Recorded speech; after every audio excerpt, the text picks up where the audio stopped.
Treneris, šiandien tas pasyvumas ketvirtame kėlinyje vos nekainavo pergalės.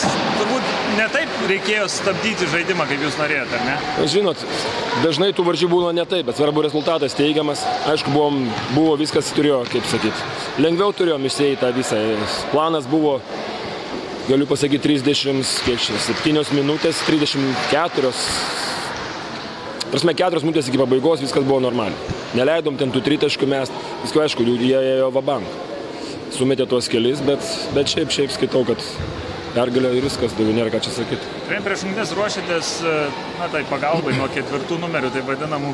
Šiandien Dimša metė berods 12 tritaškų, Sorokas 8, apie 20 tritaškų tie du žmonės. Pasiteisina? Taip, labai gerai.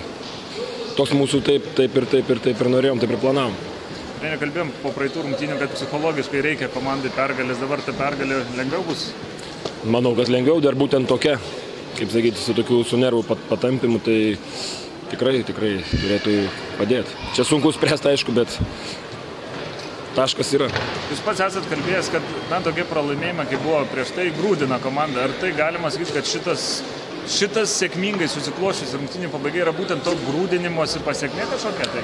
Vaisių? Čia, žinot, kaip sakytas grūdinimas, šiandien daugiau turi būti pamoka, ne tai, kad grūdinimas. Šiandien paleist, vedant ketvirtą visą kėlinį, pirmaujant užtikrintai ir paleist pabaigą, tai čia turi būti ne pamoka iš tikrųjų. Ne kažkoks grūdimas, aišku, ta pergalė mums labai gerai, padės psichologiškai, bet čia turim ir pasimokyti ir išvengti tokių tolimesnių veiksmų.